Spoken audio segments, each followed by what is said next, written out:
पुंडलिकवरदा हरी विठ्ठल श्री ज्ञानदेव तुकाराम पंढरीनाथ भगवान की जय।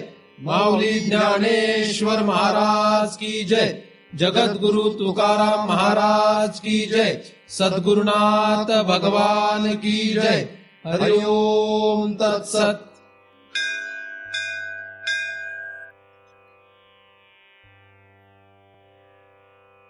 ध्यान मूलम गुरुमूर्ती, पूजा मूलम गुरुपदम, मंत्र मूलम गुरुवाक्यम, मुक्ती मूलम गुरुकृपा।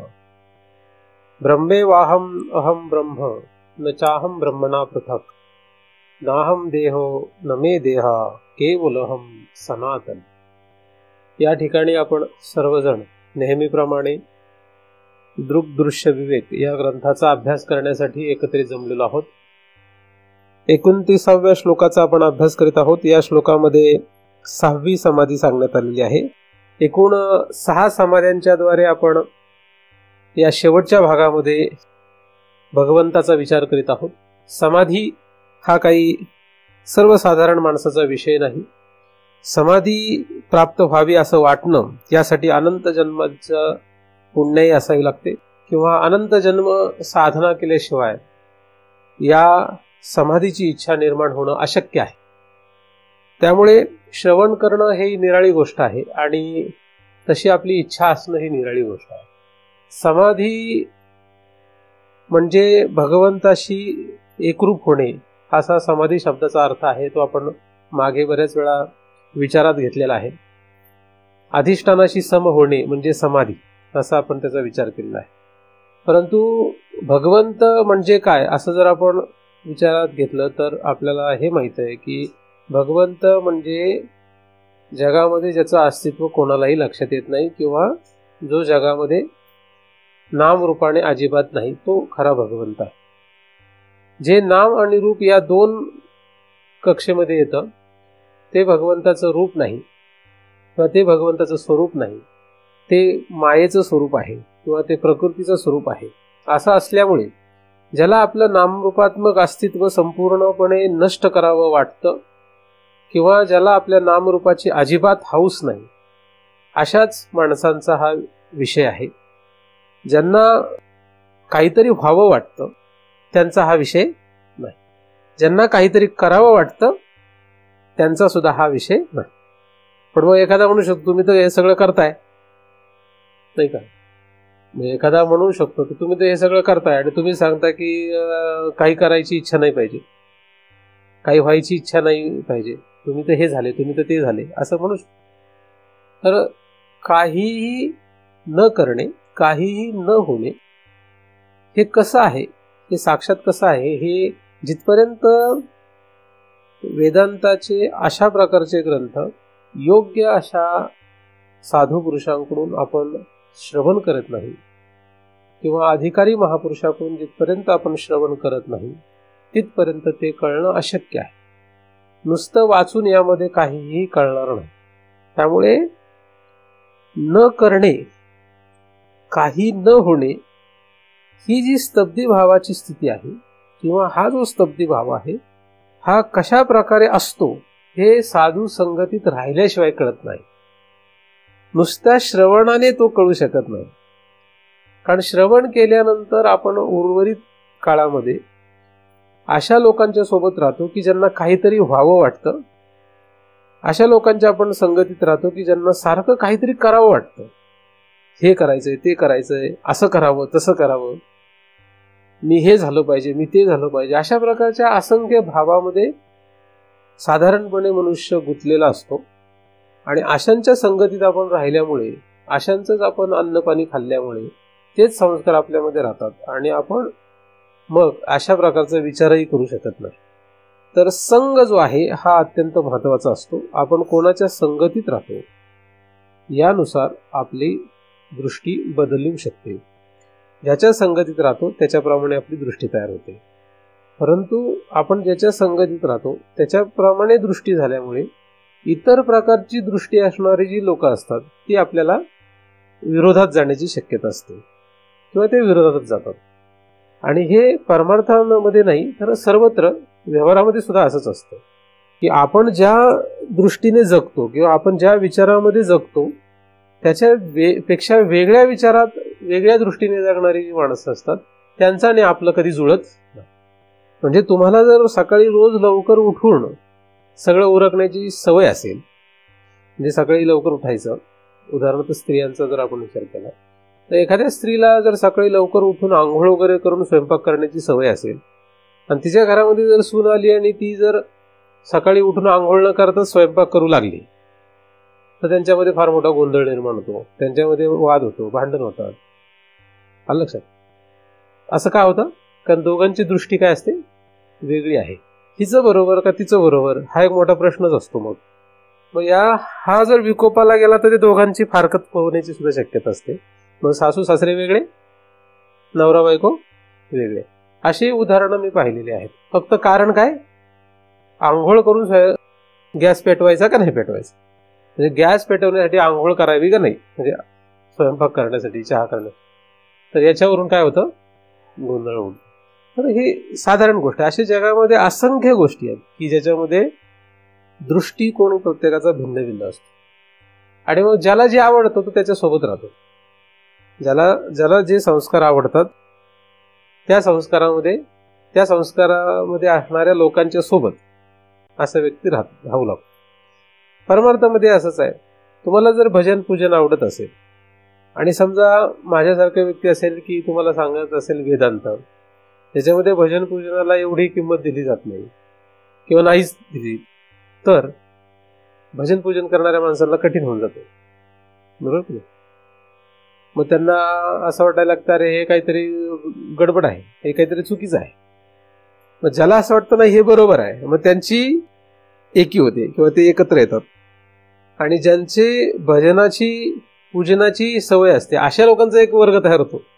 तर अशा प्रकारे जगामध्ये व्यवहार असो का परमार्थ असे वर्ग तयार होतात. ते त्याच्या दृष्टीप्रमाणे होत असतात. प्रत्येक वर्गातली माणसं दुसऱ्या इतर वर्गातल्या माणसाशी जेव्हा संपर्कात येतात तेव्हा ते हा प्रयत्न करतात की त्याला आपल्या वर्गात कसं घ्यायचं, काय करतात. आणि मग या वर्गामध्ये एखादा लीडर असतो किंवा एखादा तो मार्केटिंग सुरू करतो किंवा तो प्रयत्न करतो की आपल्याला आपल्या वर्गातली संख्या कशी वाढवायची, म्हणून मग ते वेगळे आपले प्रोग्राम ऑर्गनाईज करतात आणि वर्ग आपला कसा वाढेल यासाठी प्रयत्न करतात. म्हणजे व्यवहारातही असंच आहे, परमार्थातही असंच आहे. मग काही लोक म्हणतात प्रचार प्रसार करायला पाहिजे. म्हटलं कशासाठी करायला पाहिजे, प्रचार आणि प्रसार असं नाव त्याला देण्यात येतं. व्यवहारातही प्रचार प्रसार सुरू आहे, परमार्थातही प्रचार आणि प्रसार सुरू आहे, बरोबर का नाही. मग असा प्रचार प्रसार सुरू करत असताना त्यांच्या सानिध्यामध्ये जी लोक येतात ज्यांना ते पटतं ते त्यांच्यामध्ये अटॅच होत जातात, त्यांच्यासोबत त्यांची गर्दी वाढत जाते. आणि ज्यांचं पटत नाही ते त्याच्यातून वेगळे होत जातात. त्यातले काही वर्ग असा असतो काही दिवस राहतात नंतर निसटतात, दुसऱ्या वर्गात जातात, मग तिकडे जातात, तिकडे काही दिवस राहतात, तिकडे निसटतात, तिसरीकडे जातात. मग एक महाराज, मग दुसरा महाराज, मग तिसरा महाराज, मग एक देव, मग दुसरा देव, मग तिसरा देव. कधी तिकडे साऊथ इंडियामध्ये, कधी इकडे नॉर्थ इंडियामध्ये, कधी महाराष्ट्रामध्ये, कधी पंढरपूरला, अजून कुठे कुठे कुठे बरेच आहे, तुम्हाला सगळं माहित आहे. तर ते असा जागा बदल धर्मांतर करत राहतात. धर्मांतर म्हणजे तुम्ही हिंदूतून मुस्लिम असं घेऊ नका, कारण धर्म हा शब्द व्यापक शब्द आहे. या ठिकाणाहून त्या ठिकाण असं त्यांचं अशी काहीची धावपळ सुरू असते. आणि काहींना मग तर इतकी अशी सवय लागते की मग त्यांना सगळीकडे गेल्याशिवाय करमत नाही. त्यांना असं वाटतं की सगळीकडे असलं म्हणजे आपण बरोबर चाललोय. मग सोमवारी वेगळा, मंगळवारी वेगळा, बुधवारी वेगळा, गुरुवारी वेगळा, रविवारी वेगळा देव आहे ना. मी तुम्हाला बऱ्याच वेळा सांगितलं, मी पूर्वी सोमवारी वेगळ्या देवाची पूजा करायचो, मंगळवारी वेगळ्या देवाची, बुधवारी वेगळ्या देवाची, गुरुवारी वेगळ्या देवाची, असं माझं ठरलेलं असायचं. पण एकही दिवस सोडायचं नाही, म्हणजे प्रत्येक दिवशी एका वेगळ्या देवाची पूजा करायची. बाकीच्यांना आपलं नाम मात्र टिक्का लावायचा फक्त. असं मी पूर्वी करायचो लहान असताना. तर अशी परिस्थिती असते. ज्ञानदेवांनी 13व्या अध्यायात या सगळ्याचं खंडन केलेलं आहे. सांगण्याचा मुद्दा असा आहे की तुम्ही कोणाच्या संगतीत राहता, तुम्ही कोणाच्या सानिध्यात राहता, व्यवहारातही आणि परमार्थातही, याच्यावर फार मोठी गंमत आहे. म्हणून साधू संतांच्या संगतीत राहा असं शास्त्र सांगतं.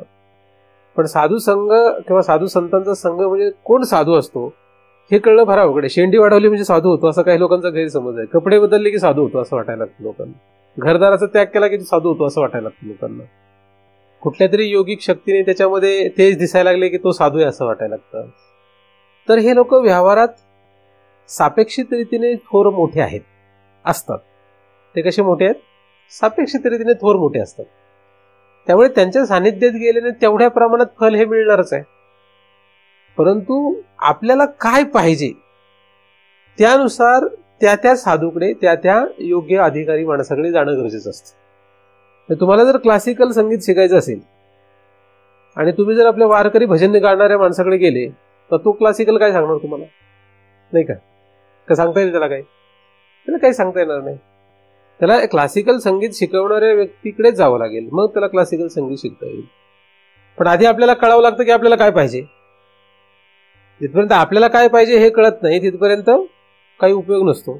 तिथपर्यंत आपण काही चालतंय नाही का. म्हणजे आपल्याला आता आंब्याचा सीझन सुरू आहे म्हणून सांगतो, आपल्याला फक्त आंबा खायचा आहे असं जर आपल्याला माहीत असेल तर आपल्याला कुठला आंबा दिला तरी खाणार आपण का नाही. पण एखाद्याचा जर असा विचार असेल की मला हापूस आंबाच खायचा आहे, तर तुम्ही त्याच्या समोर 10 आंबे नेऊन ठेवले तर खाईल का तो? तो म्हणेल नाही, मला हापूस आंबा पाहिजे. कारण त्याचा हेतू काय? मला हापूस आंबाच खायचा असा त्याचा हेतू. म्हणजे त्याला माहित आहे की आपल्याला हेच खायचं. पण एखाद्याला हेच माहित नाही की कुठला आंबा खायचा आहे. आंबा खायचा एवढंच कळतंय त्याला. मग त्याच्या ताटामध्ये तुम्ही तोतापुरी आंब्याच्या पोटी जरी ठेवलं तरी खाणार तो नाही का. तसं परमार्थामध्ये सुद्धा आपल्याला काय पाहिजे हे आपल्याला जर माहित नसेल तर आपल्याला काय कुठल्याही महाराजांनी सांगितलं तरी चालतंय, आणि कुठलाही ग्रंथ हातात दिला तरी चालतो आपल्याला नाही का. त्या महाराजांची काही संख्या कमी नाही. कुठल्याच क्षेत्रामध्ये कमी आहे का काही? कुठल्याही क्षेत्रामध्ये तिकडे भरपूर लोक असतात, उपलब्ध असतात. तुम्ही फक्त त्या क्षेत्रात जाण्याची दुरी आहे. फक्त तुम्ही त्या क्षेत्रात पाऊल ठेवलं की त्या क्षेत्रात किती महाराज आहेत तुम्हाला लक्षात येईल. आता तुम्हाला क्लासिकल संगीत क्षेत्राचं तुम्हाला माहित नसेल काही. आता आपल्याला ज्यांना माहितच नाही क्लासिकल संगीत क्षेत्रावर त्यांना असं वाटतं की पुण्यामध्ये काही क्लासिकल गाणारे काही एवढी लोक नसतील असं तुम्हाला मला वाटतं. पण आता तुम्ही जर क्लासिकल संगीत क्षेत्राचा प्रवेशच केला तुम्हाला असं लक्षात येईल पुण्यामध्ये 500 लोक आहेत. 500 म्हणजे मी अंदाजे आकडा सांगितलं नाही का. जे कधी क्लासिकल संगीत शिकायचा विचारच केला नाही त्यांना काय वाटतं पुण्यामध्ये किती लोक असतील क्लासिकल शिकवणारे? अंदाजे मी 500 म्हटल्यामुळे तुम्ही 200 म्हणू नका. तुम्हाला वाटतंय काय ते सांगा, किती असतील अंदाजे? आपल्याला वाटतं की 5-6 असतील, काही जास्त नसतील, कोणीतरी असतील. पण खरं किती असतील क्लासिकल? कोरडेवरनं माहिती असेल. क्लासिकल संगीत शिकवणारे पुण्यात किती लोक असतील? 8 ते 10 हजार आहेत. म्हणजे आपण आकडा ऐकू पण शकत नाही अशी परिस्थिती. पुण्यामध्ये 8 ते 10 हजार लोक क्लासिकल संगीत शिकवतात. आपण त्या क्षेत्रात गेलोच नाही म्हणून आपल्याला कल्पना नाही. तुम्ही एकदा प्रवेश केला की तुम्ही फक्त सवाई गंधर्व किंवा अजून कुठला कार्यक्रम जे असतात मोठमोठे तिथे पोहोचले की तुम्ही थक्क होऊन झाली ते काय आहे की नाही, अशी परिस्थिती.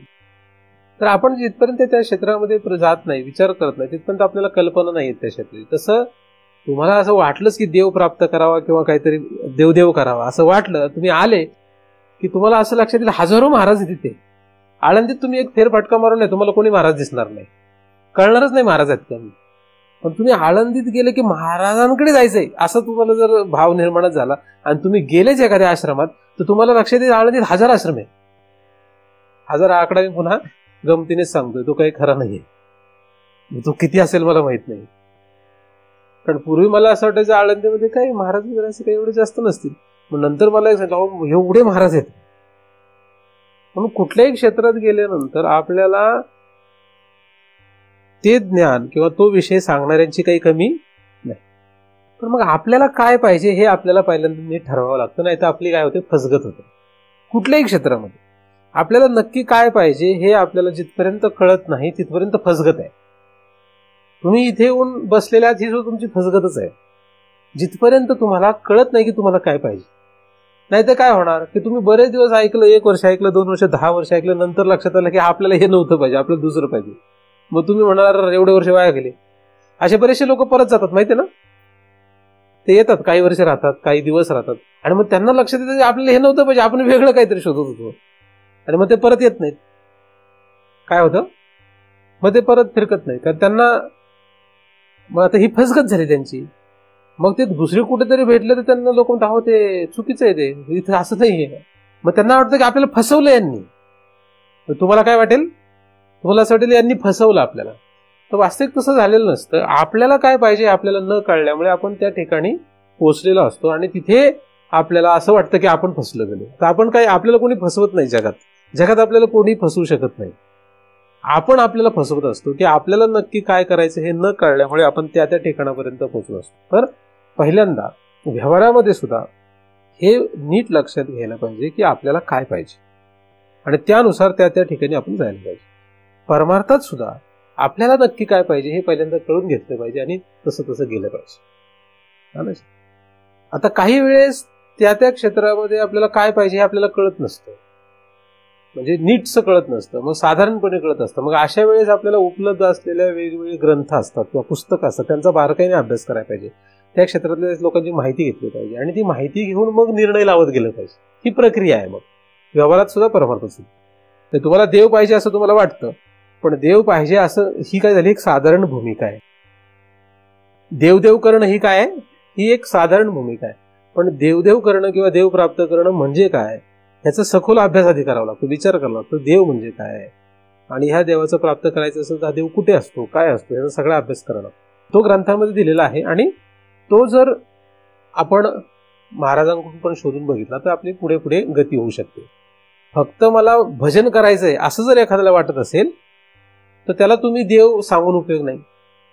मग त्याला भजन करायचंय असं जर त्याच्या डोक्यात असेल, तो भजन करायला लागला तर भजन या क्षेत्रामध्ये हजारो लोक आहेत. मग त्याला ते ठरवलं लागतं त्याला कुठल्या प्रकारचं भजन करायचंय, सात्विक भजन करायचं का, राजसी भजन करायचं का, तामसी भजन करायचं. अजून मला सात्विक, राजसी, तामसी भजन असतं काय, असतं. तिन्ही प्रकारचे भजन असतात. ज्या भजनामध्ये मृदंग आणि विणा वाजतो, टाळ वाजतो, ते सात्विक भजन असतं. भजन म्हणजे शब्द आहेत, ते शब्द कोणी लिहिलेले आहेत तो महत्वाचा विषय असतो. जर ते अवतार महापुरुषांनी लिहिलेले शब्द असतील आणि त्याला वाजवण्यात येणारे साहित्य जे आहे हे मृदंग, विणा आणि टाळ असेल तर ते सात्विक भजन असतं. पण अभंग कुठला पाहिजे किंवा शब्द काय पाहिजेत, जे अवतार महापुरुष आहेत त्या अवतार महापुरुषांनी लिहिलेले शब्द पाहिजेत आणि त्याला वापरण्यात येणाऱ्या सगळ्यात राग जे आहेत, चाली ज्या आहेत, त्या सगळ्या सत्वगुणातल्या पाहिजेत. त्याला जर पिक्चरची चाल लावली तर त्याचं सत्व निघून जातं, त्याला रज किंवा तमगुणाचा स्पर्श होतो. अशा बऱ्याच गोष्टी त्याच्यामध्ये, बऱ्याच अडचणी आहेत. चालू आहे काय, आपण चालू आहे का बंद झालं, आपण बंद झालं. तर ज्या शब्दांमध्ये अवतारी महापुरुषांचे शब्द नसतील भजनामध्ये, पण एखाद्या महाराजांची किंवा तर त्याच्यामध्ये ती उणीव असते, मग ते कमी पण असतं. महाराज जरी थोर असतील, मोठे असतील, पण ते अवतार पुरुष नाहीत म्हणून त्याच्यामधलं सत्व कमी होऊन जातं. वाद्य बदलले की त्यातलं सत्व कमी होतं, रजगुण तमगुण येतो. कारण काही काही ठिकाणी भजनामध्ये ढोलकी पण वाजवतात आणि ढोलकी हे तमगुणाचं वाद्य आहे. तुंतुन, ढोलकी हे काय, आता तारच आहे, ही पण तार आहे, ती पण तार आहे. विणेला पण तार असते, तुंतुनेला पण तार असते, दोन्ही तारच आहे. गिटारला पण तार असते. गिटार घेऊन भजन म्हणायला लागलं तर काय म्हणणार मग त्याला, तर ते वेगळ्या वर्गात जातं. चांगलं वाईट मी सांगत नाही, वर्ग कसं बदलते सांगतो. हे चांगलं काय हे वाईट असं मी सांगत नाही. तर गिटार हे राजसी आणि तामसी वाद्य आहे, रज आणि तमगुणाकडे झुकणारे वाद्य आहे. आणि विणा हे सत्वगुणातलं वाद्य आहे. विणा, तानपुरा ह्या वर्गातले जे काही आहे त्याच्यामध्ये प्रकार आहेत बरेच. तर हे मृदंगामध्ये सुद्धा प्रकार आहेत, पखवाज, मृदंग, मृदंगाचे वेगळे प्रकार, हे सगळे सत्वगुणाचे वाद्य आहे ना.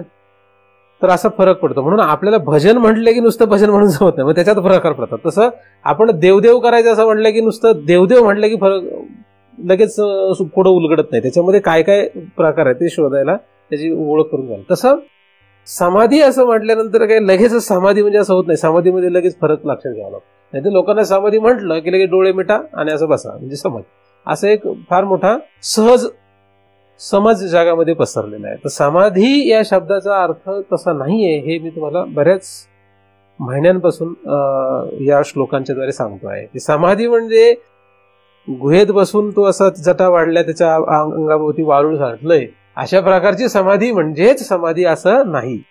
भजन म्हणजे फक्त मृदंग आणि टाळ म्हणजे भजन नाही, त्या भजनाचे वेगळे प्रकार होतात. तसं मग कुठलं चांगलं कुठलं वाईट हा भाग निराळा असतो. तसंच समाधी जी आहे ती समाधी कुठली श्रेष्ठ आहे, या 6 समाधीमधले कुठल्या तरी समाधीमध्ये आपण जर गेलं तर श्रेष्ठ आहे. त्यातली त्यात ही 6वी जी समाधी आहे ती जी की पूर्वी मागे सांगितलेल्या 3ऱ्या समाधीशी संबंधित आहे. ह्या 2 समाधी अत्यंत श्रेष्ठ आहेत. कुठले? 6वी आणि 3री. 3री म्हणजे निर्विकल्प समाधी. तर सविकल्प समाधी ती पण समाधीच आहे. आता ज्ञानमार्गातल्याच या 6 समाध्यांचा जो अभ्यास आहे त्यापैकी 3री समाधी श्रेष्ठ आहे आणि 6वी समाधी श्रेष्ठ आहे. बाकीच्या समाधी नाहीत का? ते पण समाधीच आहेत, पण समाधी म्हणजे एक अवस्था आहे. तर ही जी समाधी आपण बऱ्याच आठवड्यांपासून पाहतो आहोत, त्या स्तब्धी भाव नावाची जी समाधी आपली आहे, स्तब्धी भाव रसास्वादात अशी जी आपली समाधी आपण पाहत आहोत, तिचा रस स्वाद आपण घेणं गरजेचं, तो अनुभव आपल्याला घेणं गरजेचं आहे. आणि तो प्राप्त करण्यासाठी काय करावं याचा आपण विचार केलेला आहे, त्याचा विचार आपण करीत होतो. तर स्थूल सूक्ष्म हे जे 2 शरीर आहेत, या 2 शरीरामध्ये असणारा जो आपला भाव आहे तो नष्ट करावा लागतो. त्या 2 मध्ये आपला भाव नष्ट करण्यासाठी काय करायला पाहिजे याचा आपण विचार केलेला आहे. क्रिया, शरीर आणि विचार म्हणजे आपलं राहणीमान किंवा आपलं अस्तित्व, आपलं क्रिया, आपल्याकडून होणारं वागणं, आणि 3री गोष्ट आपल्या आतमध्ये आपलं वागणं म्हणजे आपला विचार. त्या तिघांमध्ये आपण गुंतून राहायला नाही लागत. हे मागच्या चिंतनामध्ये तुम्हाला मी सांगितलेलं आहे. या तिघांमध्ये काय करायला नाही लागत? या तिघांमध्ये गुंतून नाही राहायला लागत. म्हणजे यांच्यामध्ये आपला जर विशेष भाव असेल तर आपण फसतो. समाधीचा अभ्यास जेव्हा आपण करतो त्यामध्ये लक्षात घ्यायला काय पाहिजे? आपलं राहणीमान, आपले क्रिया आणि आपला विचार, ह्याच्यामध्ये जर आपण विशेष भावाने राहिलो तर आपण स्तब्धी भावाला प्राप्त होऊ शकत नाही.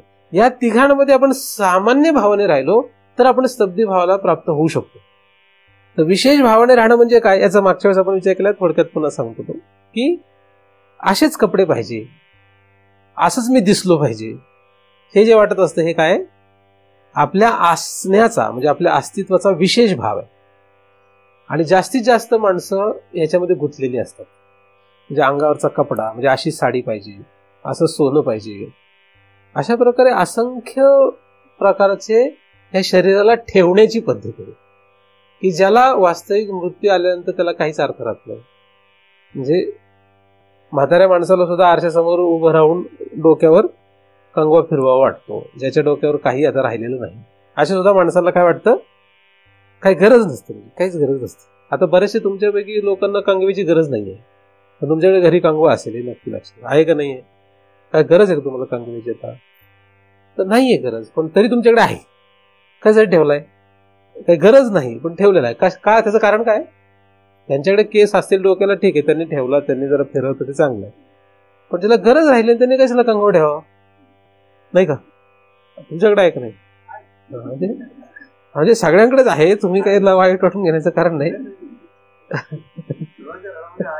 हा, तर ते कंगवा फिरवल्याशिवाय ते बरं वाटत नाही. म्हणजे आपण कसं दिसतो, कसं दिसलं असं तरी तुला कोण विचारणार आहे? ठीक आहे नाही, वाटतं आपल्याला. तर ते ह्याच्यात जग काय फसलं आपल्यापासून? जग नाही, आपण फसलो. कोण फसलं ह्याच्यात? फसलं कोण? तुम्ही कसेही राहिले तर 4 लोक चांगले म्हणतील, 4 लोक वाईट म्हणतील. तुम्ही कसेही राहा, म्हणजे अत्यंत घाणेरडं कुरूप दिसणाऱ्या माणसाच्या बरोबर लोक असतात आणि अत्यंत सुंदर आणि नीटनेटकं राहणाऱ्या माणसाच्या सोबतही लोक असतात. असं तुम्हाला लक्षात येईल. अंगाचा ज्याचा खूप वास येतोय अशा माणसाच्या सोबतही लोक राहतात आणि एकदम नीटनेटकं आंघोळ करून स्वच्छ राहणाऱ्या माणसाच्या सोबतही लोक राहतात. मग त्याच्यावर काही नसतं, पण आपल्याला असं वाटतं की आपण असंच राहावं. तर हे जे भाव आहे हा आपला गुंतवणार आहे. हा काय? मग त्याच्यामुळे जग गुंतत नाही, जगामधलं कोणी गुंतत नाही. आपल्यामुळे आपण गुंतत असतो. कसं गुंतत असतो? तर आपलं अस्तित्व कसं असावं. लग्नात गेलं तर मग एवढे दागिने गळ्यात पाहिजे, हे पाहिजे, ते पाहिजे, अशीच साडी पाहिजे, तशीच साडी पाहिजे, हे काय म्हणेल, ते काय म्हणेल, असं आपल्याला वाटतं. लोक म्हणत नाहीत ना, असं मी म्हणत नाही, तसं म्हणत होतं लोक काय. पण त्याच्यापेक्षा जास्त आपण आपल्या याच्यात गुंतलेलो असतो की आपण असं दिसलं पाहिजे, असं तसं दिसलं पाहिजे. काय ज्याला वाटेल ते वाटेल. मी एका ठिकाणी तर असंच गेलो, सगळे लोक म्हणले अरे हे काय झालं. मग नंतर मला लक्षात आलं की हे असं गडबड झाली, आहे की नाही. आणि ज्यांना माहिती मी महाराज आहे त्यांच्या त्या दरबारामध्ये किंवा त्यांच्या समूहामध्ये मी जर jeans pant T shirt goggle घालून गेलो तर अरे हे काय झालं, म्हणजे इकडे असं जावं तरी प्रॉब्लेम, इकडे असं जावं असं, ते त्यांचा प्रॉब्लेम का माझा प्रॉब्लेम आहे? त्यांचं काही नाही. ते असं केलं तरी नाव ठेवतील, तसं केलं तरी नाव ठेवतील, तो महत्वाचा विषय नसतो. आपण जर त्याच्यामध्ये विशेष रूपाने गुंतलो की आपल्याला स्तब्धी भावापर्यंत जाता येत नाही. म्हणून कपडा जो आहे अंगावरचा आणि आपल्या शरीराची ठेवण जी आहे म्हणजे राहणीमान, हे जे आहे हे आपल्याला गुंतवणार आहे हे आपल्याला कळत नाही. त्याच्यात गुंतू नका. तुम्ही म्हणाल त्याच्यात गुंतलं नाही तर काय, त्याच्यात गुंतलं नाही तर आज जाता येईल. स्तब्धी भावाकडे जाण्यासाठीचा प्रवेश करण्यासाठीचा हा प्रकार आहे की नाही. स्तब्धी भावाकडे जाण्यासाठी हा मार्ग आहे, साधारण गोष्ट आहे खूप, पण ती, आणि तुम्ही जेव्हा हा प्रयत्न कराल तर तुम्हाला असं लक्षात येईल की ती साधना आहे. ते काय, त्याच्याबद्दल निग्रह करावा लागतो. ती काय तयार होते, मग साधना आहे हे तुम्हाला लक्षात येईल, त्याच्यात निग्रह आहे हे तुम्हाला लक्षात येईल. तुम्हाला विरोध होईल लोकांकडून किंवा अनेक प्रकारचे त्रास लक्षात येईल, त्याच्यात तुम्हाला निग्रह लक्षात येईल. मग आणि परमार्थामध्ये निग्रहाची बरीच गरज असते. तसंच आपलं आचरण, आपलं क्रिया ज्या असतात त्या क्रियामध्येही तसंच आहे. असंच करायला पाहिजे, तसंच करायला पाहिजे, असंच वागायला पाहिजे, तसंच वागायला पाहिजे, याच्यामध्ये पण आहे. तसंच विचारामध्ये पण आहे. याचा आपण मागच्या चिंतनामध्ये विचार केलेला आहे. हे ज्या जीवाला शक्य झालं, कारण हा विषय कोणाचा आहे, हे ज्या जीवाला शक्य झालं त्याला स्तब्धी भाव प्राप्त होऊ शकतो. तर तुम्हाला स्तब्धी भाव प्राप्त व्हावा यासाठी तुम्हाला अशा कुठल्या ना कुठल्या पद्धतीने आतमध्ये जाण्याचा प्रयत्न करायला पाहिजे. आणि जेव्हा आतमध्ये आपण जातो तेव्हा आतमध्ये विशेष रूपाने राहायचं, बाहेर सामान्य रूपाने राहायचं. म्हणजे विशेष भाव कुठे असतो, विशेष भाव कुठेतरी असतो. जसं विशेष भाव बायकोत असतो, विशेष भाव पुत्रामध्ये किंवा मुलीमध्ये असतो किंवा नातवंडामध्ये असतो. हा जो विशेष भाव आहे तो तिथला काढून आपल्याला कुठे न्यावा लागेल, आत न्यायला पाहिजे त्याला. म्हणजे माझा विशेष भाव कुठे असायला पाहिजे हे मी ठरवायचंय, मला ठरवायचंय ते माझा विशेष भाव कुठे आहे. सामान्य भाव कुठे असतात. आता मी तुमच्यामध्ये कसा आहे, मी तुमच्यामध्ये कसा आहे, सामान्य भावाने, म्हणून मला तुमच्याशी व्यवहार करता येत नाहीये का, व्यवहार होतोय आपला, परंतु मी तुमच्यामध्ये विशेष भावाने गुंतलेलोच नाही. आणि मी गुंतलो तर अडचण कोणाला आहे, तुम्हाला अडचण आहे का मला अडचण आहे, तोटा कोणाचा आहे, तुमचा आहे का माझा आहे, माझा तोटा आहे. प्रत्येकाचं असं असतं. तुम्ही ज्या ज्या ठिकाणी विशेष रूपाने गुंतलेले आहात ते काढा. तुमचं तुम्हाला काढता येत नसेल तर मदत घ्या कोणाची तरी. जे लोक कोणीतरी कुठेतरी गुंतलेले त्यांची मदत घेऊन उपयोग नाही. काही काही लोक अशा महाराजांना, अशा लोकांना शरण जातात तेच गुंतलेले, मग तेच कुठेतरी त्यांचा जीव गुंतून बसलाय, तेच विशेष रूपाने कुठेतरी अडकून बसलेले. आणि हे लोक त्यांच्याकडे जाऊन त्यांना म्हणतात का आता आम्हाला वाचवा, तो म्हणतो हो वाचवतो. कारण मग तो व्यावहारिक दृष्ट्या त्यांच्यामध्ये फरक असतो. हे गृहस्थी असतात, त्यांनी सर्व संघ परित्याग करून आश्रम गाठलेला असतो. एवढ्या फरकाने काही उद्धार होत नाही. व्यावहारिक दृष्ट्या हा फरक आहे. तुम्ही गृहस्थी आहात आणि काही लोकांनी सर्व संघ परित्याग करून आश्रम गाठलाय, तर ह्याच्यामध्ये काय फक्त हा व्यावहारिक भेद आहे, हा काही पारमार्थिक फरक नाही आहे. पारमार्थिक फरकामध्ये गृहस्थी आहे का संन्यासी आहे याला किंमत नसते. त्याला ती स्तब्धी भाव ही स्थिती किंवा भगवत प्राप्ती झाली का नाही हा महत्वाचा मुद्दा असतो. मला लक्षात. पण साधारणपणे माणसाला काय वाटतं, व्यावहारिक फरकानेच लोकांना असं वाटतं की हा आपल्यापेक्षा श्रेष्ठ आहे असं वाटायला. व्यावहारिक फरक म्हणजे मी जर असे काहीतरी महाराजासारखे कपडे घातले, फेटा उपरण असं काहीतरी वेगळं केलं तर मी चालायला लागलो तर लोक लगेच नमस्कार वगैरे दर्शन वगैरे करतात, महाराज आहे तसं. पण तेच जर मी पॅन्ट शर्ट घातलं तर ते लोक मला महाराज म्हणून ओळखत पण नाही, बघत पण नाही माझ्याकडे. मी म्हणजे एक क्ष व्यक्ती, कोणी असो असं, बरोबर का नाही. तुम्हाला गंमत सांगतो मी, तुमच्यापैकी कोणी आहे ना एक महाराजांचे चांगले कपडे घालून जरा एकदा फेरफाटका मारा कुठे, तुमचे लोक पाया पडतील आपण. काही अवघड नसते, फार सोपं आहे. लगेच लोक अरे महाराज काय. आणि किती मोठा महाराज असला तो जर वेगळे साधारण माणसासारखे कपडे घालून गेला तर लगेच त्याच्याकडे कोणी पाहणार पण नाही. असो, तर हा जो फरक आहे हा व्यावहारिक फरक जर असेल तर त्याच्यामुळे भुलू नका. त्याच्यामुळे तुम्ही भुललात तर मग अवघड आहे. तर आपल्याला जर स्तब्धी भावाकडे जायचं असेल तर हे सगळे गोष्टी लक्षात घ्याव्या लागतात. जसं स्थूल त्याचं अस्तित्व आहे तसं त्याचं सूक्ष्म अस्तित्व पण असतं. आणि ते सूक्ष्म अस्तित्व जे आहे ते त्याच्या विचारांवर असतं. मग त्याच्या विचारांमध्ये मी पाप करतो, मी पुण्य करतो, मी चांगलं करतो, मी वाईट करतो, मी दयाळू आहे, मी क्रूर आहे, अशा प्रकारे असंख्य जे आतमध्ये भाव असतात हे सुद्धा काय आहेत, त्याला विशेष रूपाने गुंतवणारे आहेत की नाही हे कळणं फार अवघड आहे. कारण तुम्ही एखाद्या आतमध्ये असणाऱ्या, अंतःकरणामध्ये असणाऱ्या विशेष भावाने, एखाद्या धर्माने, अंतःकरणाचे जे धर्म आहेत याच्यामध्ये एखाद्यामध्ये विशेष रूपाने गुंतलेले आहात का, हा फार महत्वाचा विषय असतो. काही काही लोक त्या अंतःकरणामध्ये असलेल्या एखाद्या धर्माला चिटकून बसलेले असतात आणि त्याच्यावर त्यांचा बराच कालावधी जातो. त्याला काय झालेले असतात, त्याच्यात विशेष रूपाने चिटकून बसलेले असतात. ते काढायला त्याला बरेच दिवस जातात. कारण अंतःकरणामध्ये काही एक धर्म नाहीये. काम, क्रोध, लोभ, मोह, मद, मत्सर, स्पृहा, दया, अहंकार, असंख्य गोष्टी येतात मध्ये. ह्यापैकी कशाला तरी तो चिटकून बसलेला असतो, एकाला, दुसऱ्याला, तिसऱ्याला, कधी ह्याला कधी त्याला, असं तो गुंतून बसलेला असतो. म्हणजे एकाच बापाला जर 4-5 लेकरं असतील तर कधी त्याचा जीव ह्याच्यात गुंततो, कधी त्याच्यात गुंततो, कधी त्याच्यात गुंततो, असं गुंतत असतो. एखाद्या पुरुषाला जर 4-5 लेकरं असेल तर काय होतं, गुंततो ना, कधी ह्याच्यामध्ये गुंततो, कधी त्याच्यामध्ये गुंततो, असं गुंतत जातो जीव. मुलगा असेल मुलात गुंततो, मुलीत गुंततो, या मुलीत गुंततो, त्या मुलीत गुंततो, जीव गुंतत राहतो त्याला. हे जसं आहे तसं एखाद्याचा जीव जो आहे तो या अंतःकरणाच्या भावामध्ये किंवा अंतःकरणाच्या धर्मामध्ये गुंतत राहतो.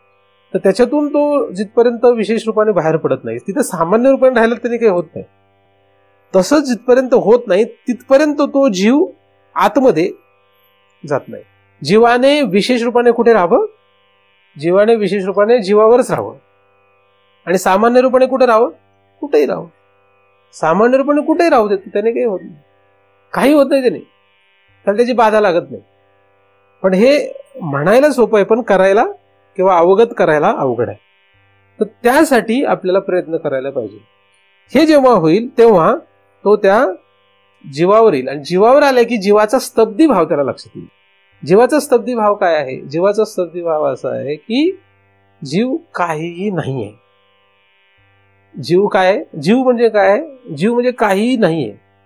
जीव म्हणजे काय, जीव वास्तविक आहे काय, जीव ही जी संकल्पना आहे ती कशी आलेली आहे. वाया मन हे नाव एरवी कल्पनाची सावे, जयाचे निसंगे जीव दशा वस्तू. त्या वस्तूला म्हणजे त्या भगवंताला म्हणजे त्या आत्म्याला या कल्पना केलेल्या म्हणजे कल्पित असलेल्या मनापासून काय झाले, जीव ही दशा प्राप्त झाली, जीव तयार झाला.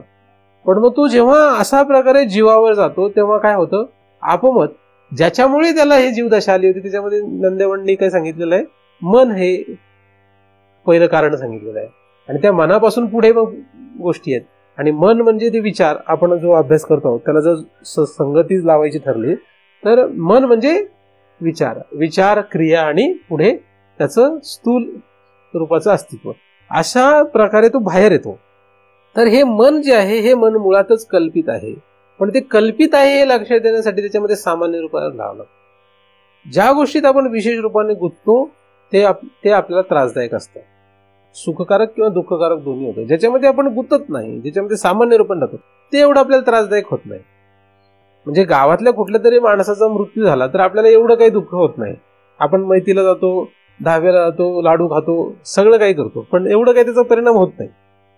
पण त्याचा आपल्या घरातला माणूस वारला तर मात्र काय होतं, पुन्हा मैतीला जावं लागतं, दहाव्याला जावं लागतं, हे सगळंच होतं. पण काय होतं, फरक आहे, कारण ते विशेष रूपाने गुंतलेला असतो म्हणून. बरोबर. म्हणजे जेव्हा सामान्य रूपाने तो नांदतो कुठेही तेव्हा त्याचा परिणाम त्याला काही होत नाही, तसं काही होत नाही. तो जो असतो त्याचा एवढं काही खरा परिणाम म्हणता येत नाही. विशेष रूपाने तो यांच्यात राहू नये, विशेष रूपाने तो जीवावर राहावा. जेव्हा तो विशेष रूपाने जीवावर जातो तेव्हा त्याचा जीव पण जे आहे हे नष्ट होतं, कारण हे खालच्यामुळे ते आलेलं होतं. आणि वास्तविक मनामुळे ते आलं होतं. मग एखादा म्हणेल की मन हे तर कार्य आहे, मग मनामुळे कसं आलं, मग त्याला सांगायला तर ठीक आहे, अविद्येमुळे आलं होतं. मग अविद्या म्हणजे काय आहे, तू तुझा स्तब्धीभाव ओळखत नाहीस, हीच अविद्या आहे. तू स्तब्ध आहेस हे तुला लक्षात येत नाही, हीच अविद्या आहे. आणि त्या अविद्यापोटी हे मन तयार झालेलं आहे. म्हणजे मन हे कार्य आहे असं जर एखाद्याने अभ्यासातून लक्षात घेतलेलं असेल तर त्याला अशा पद्धतीने सांगता येतं की मन हे जर कार्य असेल तर ते का आलंय? कारण की तू तुझा स्तब्धी भाव लक्षात घेत नाहीस.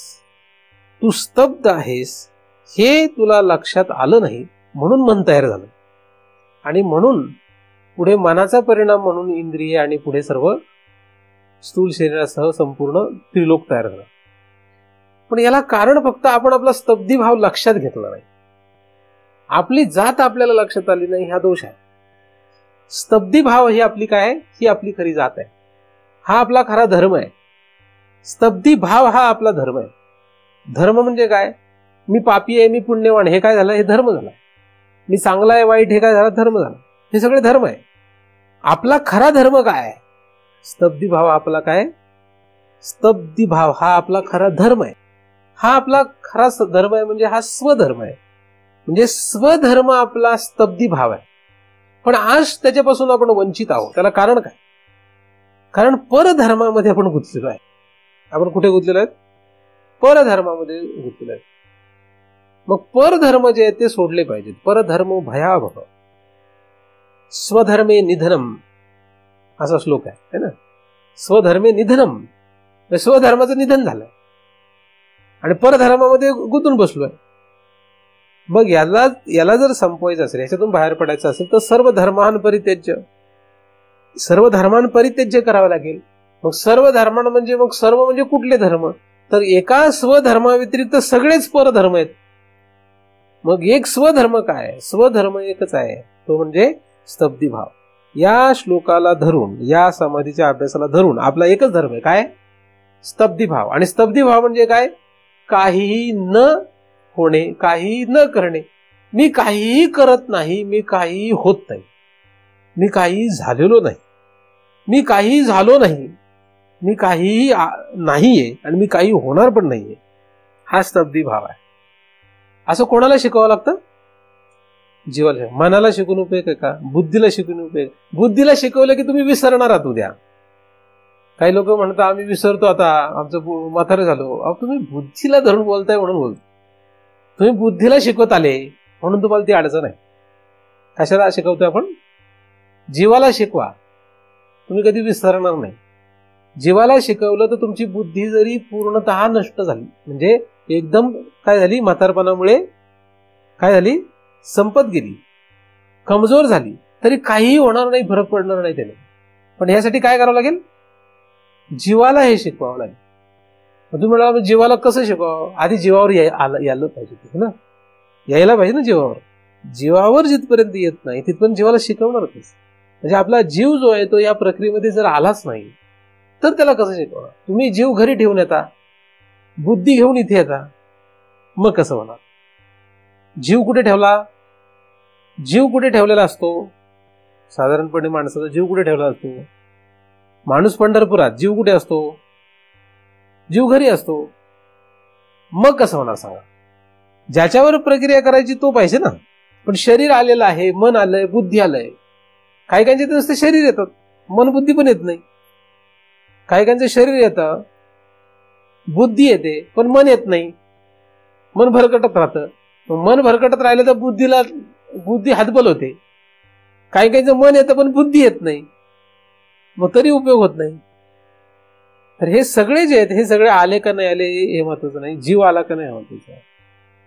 म्हणजे जीव पांडुरंगात राहावा, मन बुद्धी कुठे राहिली तरी काय होत नाही. काय पाहिजे? जीव पांडुरंगात पाहिजे आणि मन बुद्धी आणि शरीर ते कुठेही राहू देत. ते घरी राहू दे का पंढरपुरात राहू दे, त्याने काय होत नाही. तर असं होईल का? असं होणं कठीण आहे. होणार नाही का? होऊ शकतं. तशी शिकवण नाहीये, तशी शिकवण नाही. आपण तसं शिकत नाही किंवा आपल्याला तसं शिकायचंच नाही. तर आला तर कसा आला पाहिजे पंढरपुरात? जीवाने आला पाहिजे. नाहीतर नाही गेला तरी कसा जीवाने पंढरपुरात गेला पाहिजे. जीव पंढरपुरात पाहिजे, जीव पांडुरंगात पाहिजे. एखादा जर म्हणेल जीव पांडुरंगात टाकायचा तर पांडुरंग माहित पाहिजे. हो, माहित पाहिजे ना. पण सुरुवातीला माहित नसला तरी नुसता त्याची ओढ लागू शकते ना. तर जीव जो आहे हा जीव आपल्याला उपयोगाचा आहे. या जीवाला हे शिकवायला लागतं की तुझं स्वरूप काय किंवा तुझा भाव काय. जीव जेव्हा विचारांमध्ये विशेष रूपाने गुंततो तेव्हा त्याला त्याचाच भाव प्राप्त होतो. कोणाचा? त्या अंतःकरणाच्या धर्मांचा त्याला भाव प्राप्त होतो. त्याला असं वाटायला लागतं मी हे आहे. म्हणजे त्याचा स्तब्धी भाव त्याने कोलमडतो. स्तब्धी भाव राहत नाही. त्याला असं वाटायला लागतं की मी चांगला माणूस आहे, मी वाईट माणूस आहे, मी दयाळू आहे, मी पुण्यवान आहे, मी पापी आहे, असं काहीतरी त्याला वाटायला लागतं. ते वाटणं त्याचं चुकीचं आहे का बरोबर आहे? तो त्या अंतःकरणाच्या धर्मात गुंतला म्हणून त्याला तसं वाटतं. ते आता त्याच्यातून बाहेर पडता येईल का? संपूर्णतः खंडित करता येईल का? नाही. काय करता येतं? फक्त सामान्य करता येतं. त्याला विशेष त्याच्यातला भाव जो आहे तो काढता येणं शक्य आहे. विशेष भाव त्यातला काढता येणं शक्य आहे. त्याच्यातून पूर्णतः खंडित करणं अशक्य आहे. का अशक्य आहे? कारण की ते सगळं प्रकृतीच्या अधीन आहे. ते सगळे कोणाच्या अधीन आहेत? तुमच्या शरीराची गती कोणाच्या अधीन आहे? प्रकृतीच्या अधीन आहे. स्थूल शरीर सूक्ष्म शरीराची गती कोणाच्या अधीन आहे? प्रकृतीच्या अधीन आहे. म्हणजे पूर्वसंस्काराच्या अधीन आहे. म्हणजे त्याला काय आता बंद करता येईल का? एखाद्या म्हटलं तरी त्याला बंद नाही करता येत. त्यामुळे ते बंद नाही करता येत. मग आपल्याकडे पर्याय काय? आपल्याकडे पर्याय त्यातला विशेष भाव काढता येणं हा आपल्याकडे पर्याय आहे. मग विशेष भाव काढा, सामान्य भाव राहू देत. त्याने काय होत? तुम्हाला सामान्यपणे वाटतं ना मी पापी आहे, मी पुण्यवान आहे, मी चांगला आहे, मी वाईट आहे, मी दयाळू आहे, असा आहे तसा आहे, ठीक आहे, त्याने काही एवढं फरक पडत नाही. पण आपण सामान्य रूपाने तिथे गुंतलोय का विशेष रूपाने गुंतलोय हे थोडं ओळखावं लागतं. ह्याची थोडी परीक्षा कधी कधी करावी लागते. कारण कधी कधी आपणच आपली परीक्षा करणं चांगलं असतं. कारण दुसऱ्याने परीक्षा घेतली गेली आपल्याला राग येतो, नाही का? आपणच आपली परीक्षा केली म्हणजे आपल्याला काय होतं? जास्त त्रास नाही होत. दुसऱ्याने आपली परीक्षा केली की त्रास होतो. म्हणून आपणच आपली परीक्षा करावी. बऱ्याच वेळा करावी. काय काय लोक म्हणतात महाराज तुम्ही आमची परीक्षा घ्या. पण मी एखाद्या वेळेस चुकून जरा असं काहीतरी परीक्षेच्या निमित्ताने काहीतरी रागाने बोलतो ते म्हणतो महाराज तू फारच जे करायचं, असं त्यांना वाटायला लागतं. काही काही लोकांचं असं वाटतं, म्हणजे चिंतन ऐकलं की त्यांना असं हुरूप येतो आणि त्यांना असं वाटतं की आता महाराज तुम्ही आमची परीक्षा घ्याच बरं, आता बघूया कसं. मग मी काय लगेचच उठतो लगेच पेपर तयार करतो असं नाही. पण मग मी एका दिवशी गंमत करतो त्यांची, मग त्यांना लक्षात, मग ते विसरलेले असतात तोपर्यंत परीक्षा घ्यायची होती. मग मी पण म्हणतो जाऊ दे मरू कशाला विनाकारण त्रास द्यायचा, त्याला जगतोय ना नीट, ठीक आहे ना, नाही तर आपली गर्दी कमी व्हायची. परत आपण विनाकारण त्याला जास्त ताणायचो तर ते आपले तेवढे विद्यार्थी संख्या कमी व्हायची. मग विद्यार्थी संख्या कमी झाली म्हणजे आपल्याला अजून त्रास, आपणच आपला त्रास का वाढवा, म्हणून म्हणतो परीक्षा नको, ठीक आहे. असो, दुसऱ्याने परीक्षा घेतली की त्रास असतो. आपण स्वतः परीक्षा करणं चांगलं. आणि कुठे परीक्षा करायची हे तुम्हाला सांगितलं नाही. म्हणजे कसं तुम्हाला सांगितलं की शाळेमध्ये सांगतात मास्तर बेचा पाडा म्हण, 3चा पाडा म्हण, 4चा पाडा म्हण, असं सांगतात. हा पाठ कर. आता मुलाची परीक्षा घ्यायची असेल तर कसं करतात? शहाणे मुलं कशी परीक्षा करतात? काही मुलं असे असतात शाळेमध्ये, तुम्हाला माहित नाही, मी सांगतोय तो अभ्यास तुम्हाला कळतोय का नाही. शाळेमध्ये मुलं कशी असतात, त्यांना सांगितलं बेचा पाडा, 3चा पाडा, 4चा पाडा असे पाडे पाठ कर आणि ते परीक्षेला येणार, त्याचं तुला ते लिहावं लागणार. मग काही मुलं काय करतात, ते पाठ करतात आणि डायरेक्ट परीक्षेला जातात. ते मध्ये कधीही बघत नाहीत की हा पाठ झालाय का नाही. तुम्ही कुठल्या वर्गात नाही ते मला माहित नाही. हा एक वर्ग आहे. दुसरा वर्ग असा आहे, काही मुलं काय करतात, पाठ करतात, परीक्षेला जाण्याच्या आधी तपासून बघतात. म्हणजे असं पुस्तक धरायचं, कसं करायचं, पाड्यांचं पुस्तक धरायचं, असं बघायचं, बे के बे, बे 2 4, बे 3 6, असं म्हणायचं. सगळं पाठ करताना सगळं बघून म्हणावं लागतं ना. आणि नंतर काय करायचं, असं धरायचं, बे के बे, बे 2 4, बे 3, हा गडबड झाली, बे 3 कुठे गेला काही कळत नाही. मग बघायचं, हा बे 3 6, मग परत नंतर बे 3 6, बे 4 8, बे 5 10, बेसक माहित नाही आता काय. मग परत बेसक ताण द्यायचा, बेसक काही कळत नाही. मग परत उघडायचं, बेसक 17, आहे की नाही. ह्याला म्हणतात स्वतःची परीक्षा घेणे. असं केलंय कधी अभ्यास? नाही, किती लोकांनी केलंय माहिती. तुम्ही हुशार लोक दिसतात. काही लोकांनी काय नाही, बे के बे 4 असं परीक्षेला जाईपर्यंत पुस्तक उघडूनच परीक्षा आपली स्वतःची, बे के बे 2 4, बे 3 आणि मग डायरेक्ट परीक्षेच्या वेळेस पुस्तकच गायब. मग लिही बे के बे 2 4, बे 3 6, बेचोक, आता आठवतच नाही का. म्हणजे परीक्षेच्या वेळेस त्याला बेचोक काय कळतच नाही, आठवतच नाही त्याला. कारण का त्याचं स्वतःची परीक्षा कधी करून बघितली नव्हती, म्हणून त्याला आठवत नाही. जेवढे नापास होणारे वर्ग आहेत ना, तुम्ही झालेले असाल कधी, त्याच्यामुळे नापास झाले तुम्ही. त्याच्यामुळे नापास झाले. नुसता अभ्यास नसतो करायचा, अभ्यास करून स्वतःची परीक्षा पण करायची असते, तेव्हा पास होण्याची शक्यता असते, बरोबर का नाही. तुम्ही कोणी नापास झाले होते कधी शाळेत? खोटं सांगू नका, तुमचं तुमच्याकडे ठेवा. पण जेवढ्या नापास झाले, कमी मार्क मिळाले, नापासच नाही कमी पण मार्क मिळाले, कशामुळे झालेले आहेत? तुम्ही फक्त अभ्यास करत होते आणि डायरेक्ट परीक्षेला सांगतो अभ्यास करा आणि मध्ये मध्ये काय करा, मी जेवढा वेळ अभ्यास करायचो त्याच्यापेक्षा जास्त वेळ स्वतःची परीक्षा करायची, म्हणून मला चांगले मार्क्स मिळायचे. मी कायम कुठलाही प्रश्नाचा अभ्यास केला की त्याला पुस्तक बाजूला ठेवून बऱ्याच वेळा मी अभ्यास केला की मी 1 तास अभ्यास करायचो, त्याच्यानंतर मी इकडे तिकडे फिरायला जायचो. मग बाकीच्यांना वाटायचं अरे हा इकडे तर गेलाय फिरायला काय, मग मी कुठेतरी टॉयलेटला गेलाय किंवा वावरात गेलाय, असं कुठेही गेला तर लोकांना वाटायचं हा फिरतोय. पण मी त्या प्रत्येक वेळेस मी ते आठवायचा प्रयत्न करायचो की मी जे वाचलं होतं ते काय होतं. मग बे के बे विचार असं म्हणत जायचं. आता पुस्तक समोर असेल तर उडून भागता येतं, पण वावरात गेलेलं असेल तर, मग वावरात गेलेला असेल आणि वावरात गेल्यानंतर बेछोक काही कळतच नसेल तर घरी येऊन पुन्हा पुस्तक उलगडेपर्यंत काय आहे, ताण आहे डोक्याला.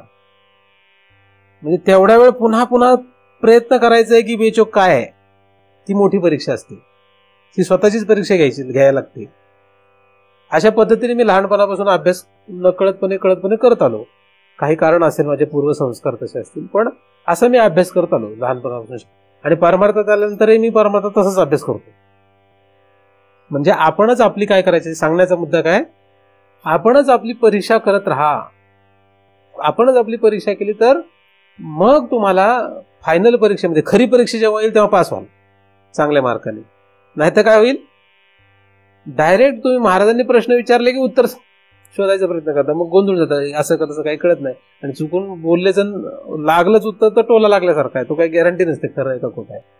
तर परीक्षा जी आहे ती कशी पाहिजे, स्वतःचीच स्वतः, दुसऱ्याने परीक्षा घ्यायची गरज नाही. तर अभ्यास करायचा पण परीक्षा जास्त घ्यायची.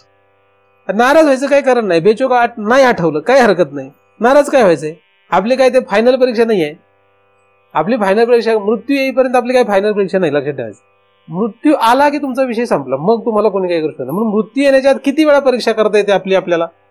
प्रत्येक क्षणाला आपण काय करू शकतो, प्रत्येक क्षणाला आपणच आपली परीक्षा करू शकतो की काय आपली स्थिती, आपला जीव कुठे गुंतलेला आहे, आपला जीव गुंतलेला आहे का नाही. आता मी जर तुम्हाला येऊन सांगितलं तुमचा जीव तुमच्या पोरीत गुंतलाय, तुमचा जीव तुमच्या बायकोत गुंतलाय, तर तुम्हाला वाईट वाटणार का नाही, वाटेल का नाही. मी तुम्हाला म्हटलं काय हो, तुम्ही येता एवढे अभ्यास करताय, चांगले बोलताय खरे, पण तुमचा जीव तुमच्या बायकोत गुंतलाय, असं मी तुम्हाला वाईट वाटेल का नाही, थोडं तरी वाटणार का नाही सांगा मला. असं म्हटलं तर कदाचित कमी वाईट वाटेल, तुम्ही खूप अभ्यास केला म्हणून. मी म्हटलं तुमच्या बायकोला सोडून द्या आता आजपासूनच, मग हे किती वाईट वाटेल. त्याच्या पुढचं नको सांगायला, ते बाबांनी तुम्हाला सांगितलंय काय म्हणतात ते, है ना. ते म्हटलं तर मग फारच भयानक, अजून ती जरा अजून अवघड परीक्षा झाली, है ना, बरोबर ना. तर अशी परीक्षा घेण्याच्या ऐवजी आपण आधीच आपली परीक्षा घेत राहावं लागतं. आणि जर आपण गुंतलेलो असेल तर आपण निघावं लागेल, त्याला कोण निघणार. यम येऊन आपल्याला काढण्यापेक्षा यम येण्याच्या आधीच आपण सावध व्हा. यम येणारच आहे का नाही, यम येणार आहे का नाही न्यायला, येणार का नाही. आपण काय एवढे मोठे आहोत यम देणार आहोत, यम येत नाही. यम न्यायला कोणाला येतो, त्यासाठी फार मोठा अधिकारी लागतो. म्हणजे जो पुनरावृत्ती येणारा अधिकारी लागतो, यमाला काय लागतं. नाहीतर यम येत नाही, यमदूत येतात. कोण येतात, यमदूत येतात. आणि यमदूत म्हणजे काय सुंदर गोरा गुमटा छान, चल रे उठून नीट, असं नाही. ते काळे कुट्ट हंटर घेऊन येतात ते, है ना.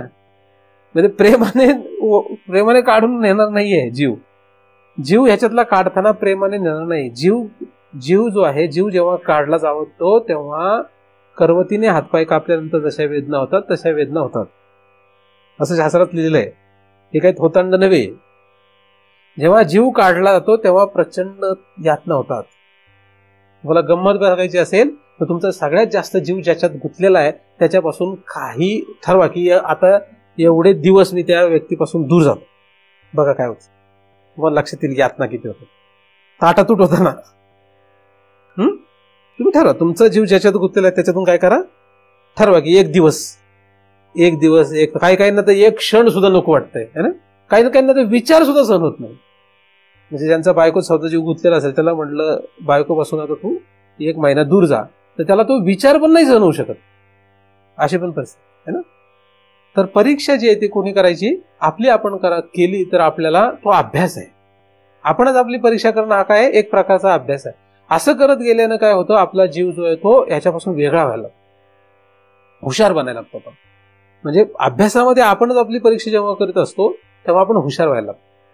म्हणजे तुम्ही असं आठवूनच बघा असं नाही. आपण जसं अभ्यास करताना कागदावर लिहून, काही लोक काय करतात, अभ्यास करतात आणि कागदावर लिहून घेण्याचा प्रयत्न करतात. कागदावर लिहून बघतात, हा जमलं का नाही, असं कसं आहे, तो ती पद्धत झाली कुठली असो.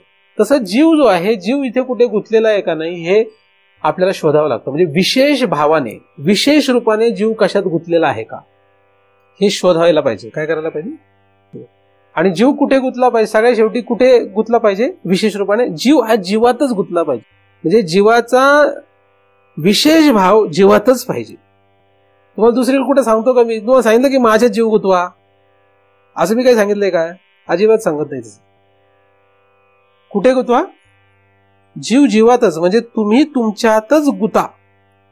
पण तुम्ही कोण आधी लक्षात घेतलं पाहिजे. तुम्ही बुद्धीला मी म्हणत असाल, शरीराला मी म्हणत असाल, त्याच्यात गुंतून राहिले तर मूर्ख वर्ग झाला तो, नाही का? एखाद्या शरीराला मी समजतो आणि महाराजांनी सांगितलं तुम्ही तुमच्यातच गुंतून राहा म्हणून मी शरीरातच गुंतून राहिलो असं म्हटलं तर काय झाला?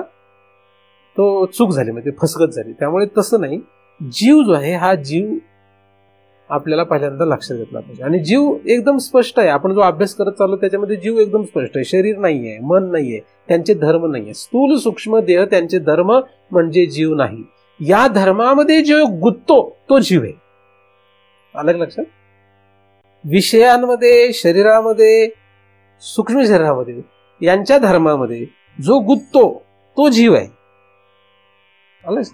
आता जो विशेष रूपाने गुंततो तो स्तब्धी भावाला जाऊ शकत नाही. म्हणून ह्या विशेष रूपाने त्याचं जे गुंतणं आहे ते आपल्याला वजा करत चाललं पाहिजे प्रयत्नपूर्वक.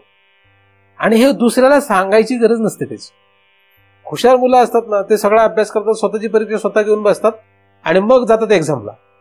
ते काय सगळ्यांना सांगत सुटत नाही, माझा पाठ झालाय, माझा पाठ झालाय, बघ आता तू, असं काही सांगत बसत नाही. डायरेक्ट परीक्षा लिहून येतात व्यवस्थित. तसं आपला जीव आता ह्याच्यात गुंतलेला नाही, आपला जीव ह्याच्यात गुंतलेला नाहीये, किंवा आमचा जीव ह्याच्यात गुंतलेला होता तो आता राहिला नाही, असं काही सगळ्यांना सांगत सुटायची गरज नसते. बरोबर का नाही? तशी काही सांगत सुटायची गरज नाही. पण बऱ्याच वेळा लोक म्हणतात परमार्थ करायला, लोकांना हे तुम्ही म्हणता हे असं का सांगता तुम्ही? बऱ्याच वेळा तुम्ही जेव्हा परमार्थ करायला लागतात तेव्हा बरेच लोक म्हणतात माझा काय आता जीव यांच्यात गुंतला नाही, आता माझं काही राहिलं नाही. मी तुम्हाला अशा अनेक उदाहरणं सांगत असतो. सासूचं उदाहरण सोपं असतं सांगायला आणि चगळायला बरं असतं, म्हणून सासूचं उदाहरण मी सांगत असतो बऱ्याच वेळा. सासू म्हणते आता माझं काय यांच्यात राहिलं नाही, मी काही लक्ष द्यायला नाही यांच्यात, त्यांच्या भानगडीत मी अजिबात पडत नाही. असं कोण म्हणते? सासू म्हणते. तुम्ही सासू झाले असाल तर तुम्हाला माहितीच. तर सासू म्हणते मी आता यांच्या भानगडीत अजिबात पडत नाही असं म्हणते, आणि रोज दिवसातून कितीतरी वेळा त्यांच्यातच गुंतून असते.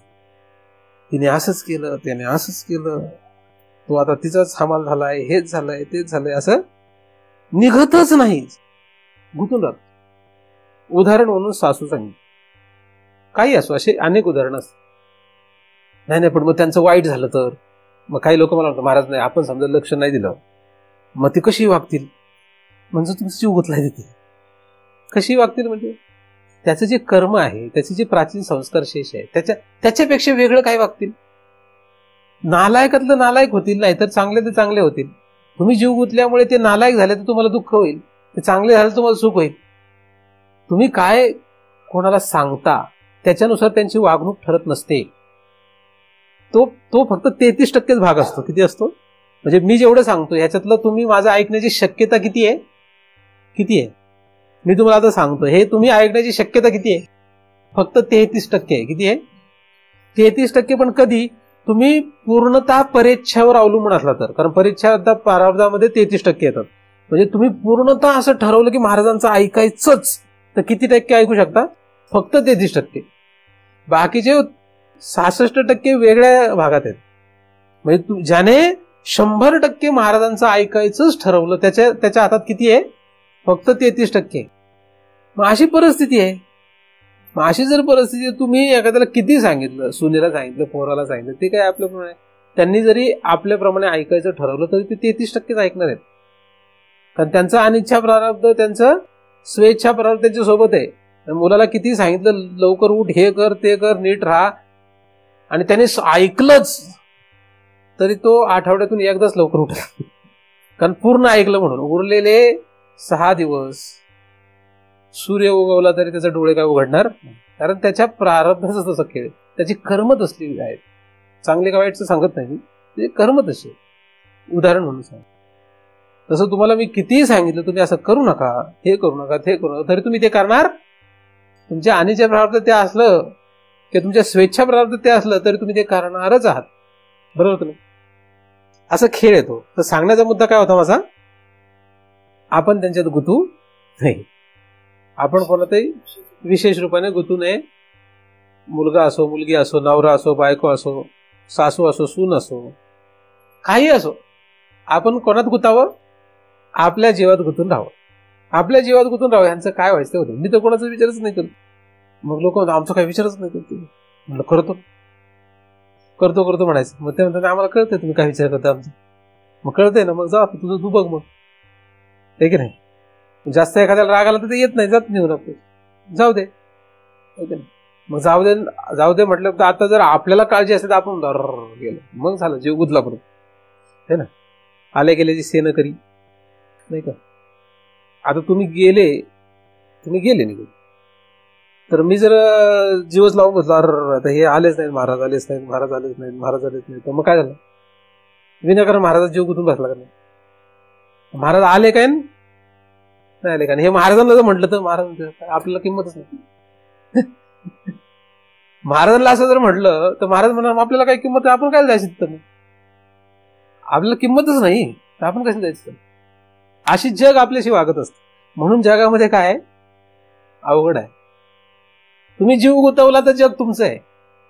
तुम्ही जीव गुंतवला, तुम्ही जगामध्ये जगण्याच्या लायकीच्या, पण कशाची लायकीची नाही, कशाची लायकीचे राहिले नाही, स्तब्धी भावाच्या लायकीचे राहिले नाही.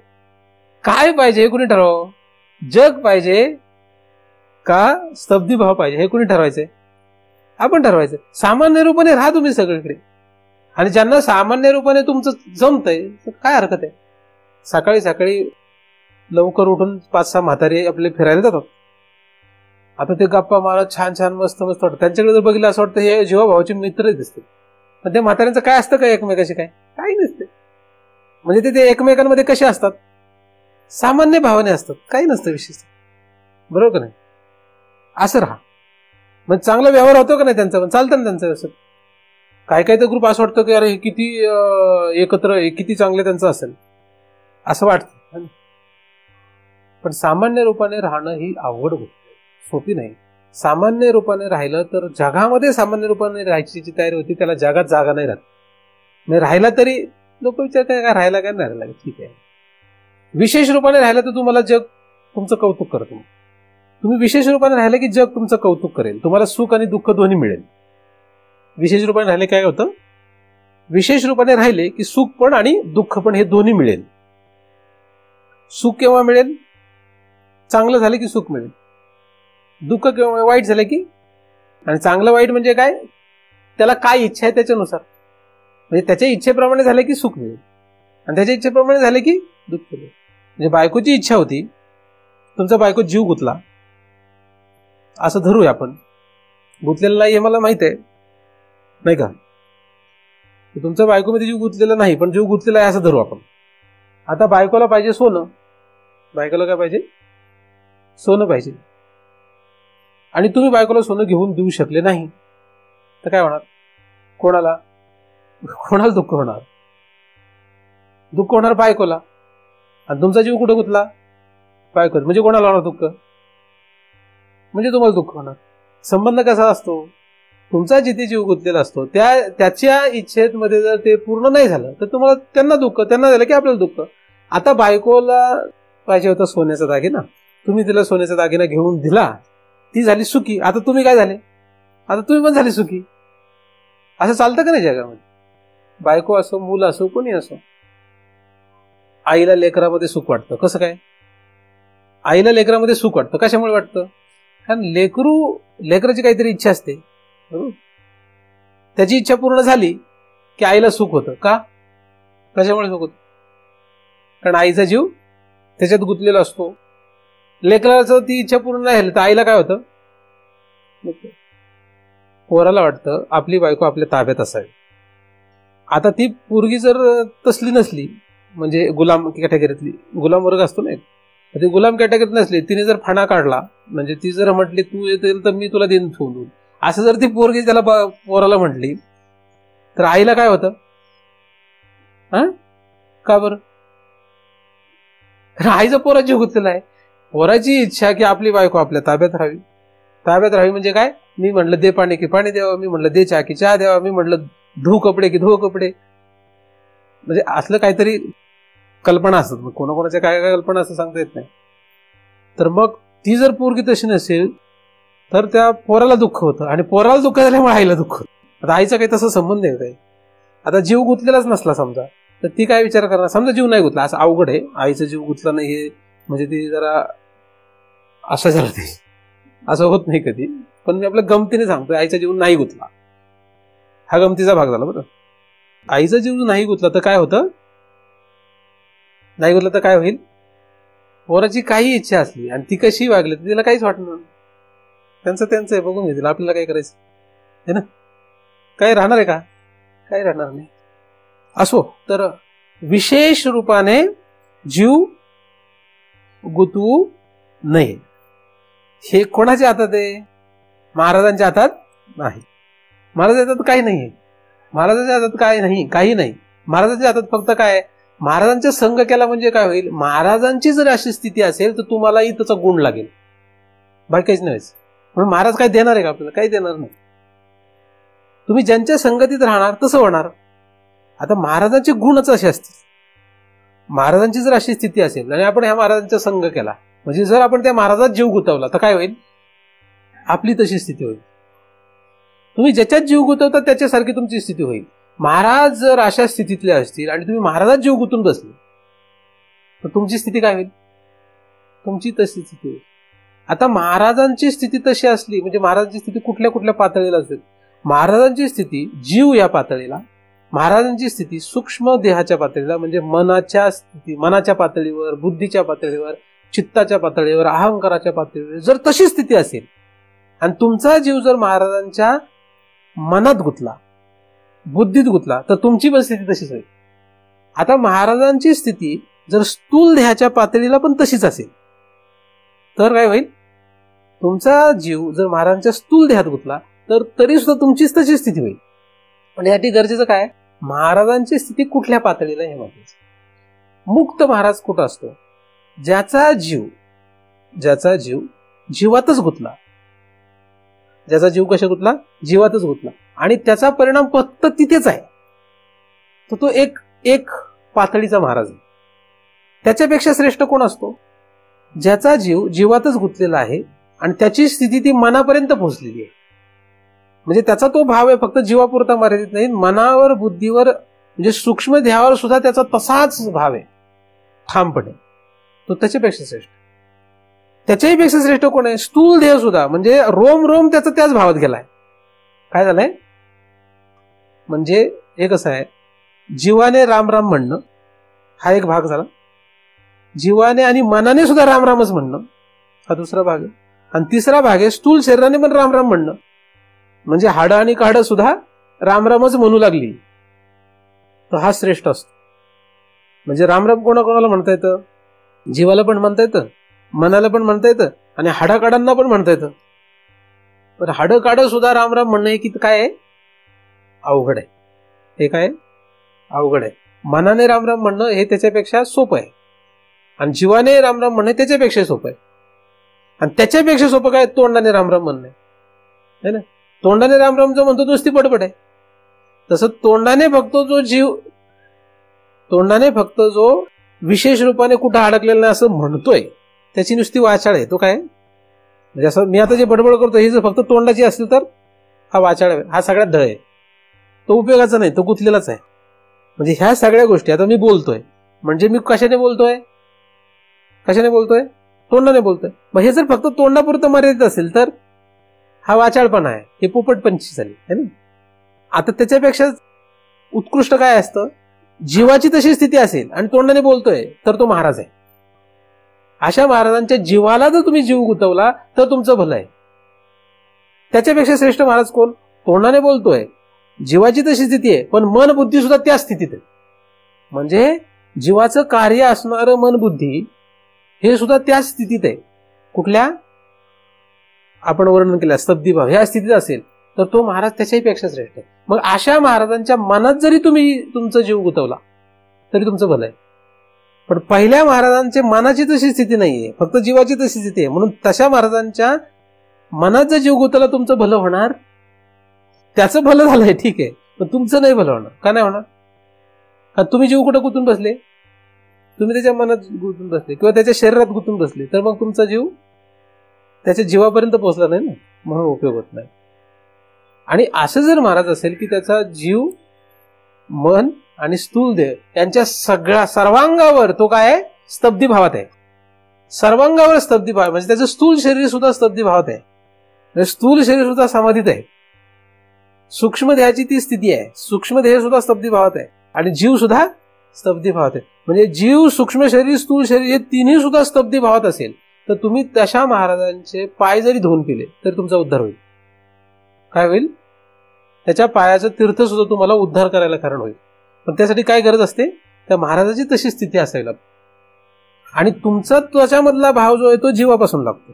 म्हणजे पाय धुवून पिलं तर ठीक आहे, महाराजाच्या स्थितीत जरी असले, पण तुमची भाव तसा नसेल, तुम्ही जर जीवापासून ते करत नसेल तर तुमचा उद्धार होऊ शकत नाही.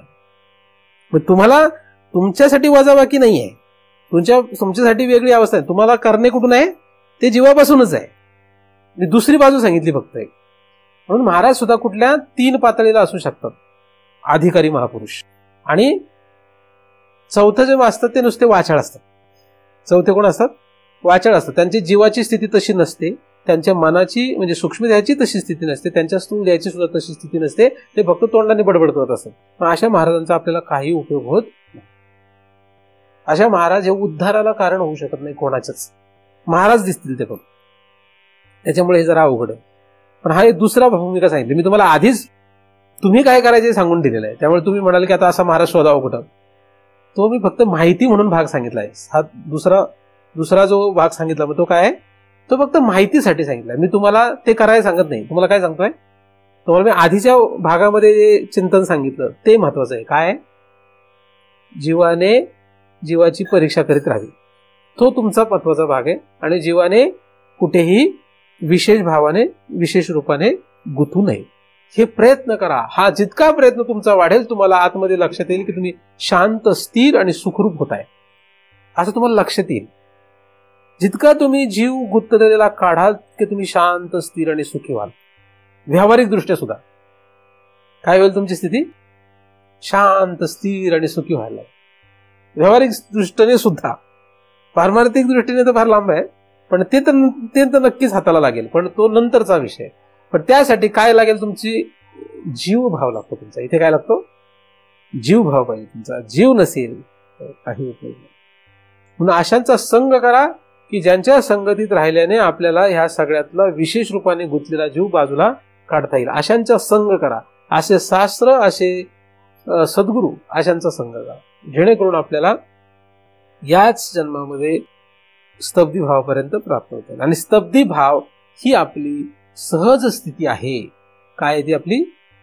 ही खरी तर आपली सहज स्थिती आहे. म्हणजे खरा आपला तो स्वभाव आहे. परंतु काहीतरी कारणाने कसं झालं माहित नाही, परंतु आज आपण त्या स्वभावापासून किंवा स्वधर्मापासून वंचित आहोत, त्याच्यापासून आपण दूर गेलेलो आहोत. तर स्वभावाला यायला थोडा आपला त्रास होतोय. पण तो त्रास थोडा सहन केला की आपण नक्कीच स्वभावाला एकदा प्राप्त झालो की नंतर आपल्याला जगापासून काही सुख दुःख राहत नाही. आणि झालं तरी ते सुख दुःख कशामध्ये राहतं? सामान्य या वर्गामध्ये राहतं, विशेष वर्गात राहत नाही. म्हणून ते तुम्हाला कळल्यानं तुम्हाला सुख होणार, दुःख पण होणार. पण कसं होणार? ते सामान्य भावात राहणार. ते म्हणजे गावातला माणूस वारल्यानंतर आपल्याला थोडं वाईट वाटतंच ना. ते कसं वाईट वाटणं आहे? ते सामान्य भाव असतो. रडू येतं, डोळ्यातून पाणी पण, अरे हा माणूस गेला, वाईट वाटतं. पण तो कसा भाव असतो? सामान्य. पण आपलीच बायको वारली किंवा आपला जर नवरा वारला तर डोळ्यातून पाणी येतं. आता हा सामान्य भाव असतो का? नाही. आता कसं असतं? आता विशेष भाव असतो. तर हा फरक लक्षात घ्या. म्हणून जेव्हा आपण विशेष भाव नष्ट करत जातो तसं सुख दुःख नष्ट होत नाही, ते राहतात, पण सामान्य रूपाने राहतात. तर सामान्य रूपाने सुख दुःखी राहा, ते तुम्ही राहणारच आहात. ते प्रकृतीच्या अधीन आहे. किती मोठा महाराज असला, किती सिद्ध महापुरुष जरी असला तरी त्याला सुख दुःख राहतातच, पण त्याचे कसे असतात, ते सामान्य रूपाने असतात. अशी स्थिती प्राप्त होण्यासाठी जे काही साधन करणं गरजेचं आहे ते तुम्हाला करता यावं. त्यासाठी तो परम दयाळू भगवंत तुम्हा सर्वांवरच कृपा करून अशी त्याच्या चरणी प्रार्थना करतो. त्याच्या कृपेनेच निर्माण झालेलं चिंतन त्याच्याच चरणी अर्पण करून इथेच पूर्ण विराम देतो.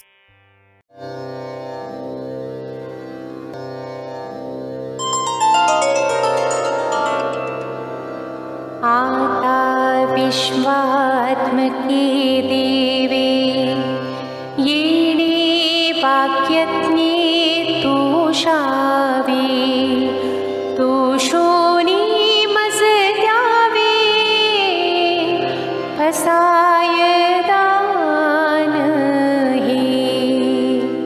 जे खळांची व्यंकटी सांडो, तया सत्कर्मी रते वाढो. भूता परस्परे पडो, मैत्र जीवांचे. दुरितांचे तिमिर जावो, विश्व स्वधर्म सूर्ये पाहो. जो जे वांछिल तो ते लाहो, प्राणी जात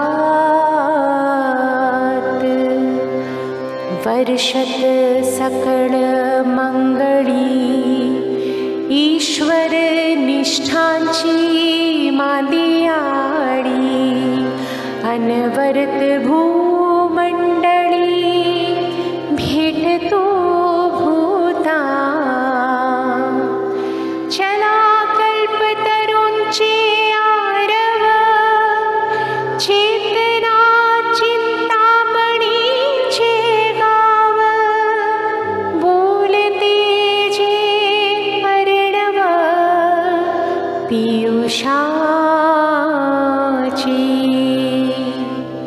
चंद्रमे जे अलांछन, मार्तंड जे तापहीन. ते सर्वाही सदा सज्जन, सूय रे होतु. किंबहुना सर्वसुखी पूर्ण होनी तिहि लोकी. भजी जो आदि पुरुखी, अखंड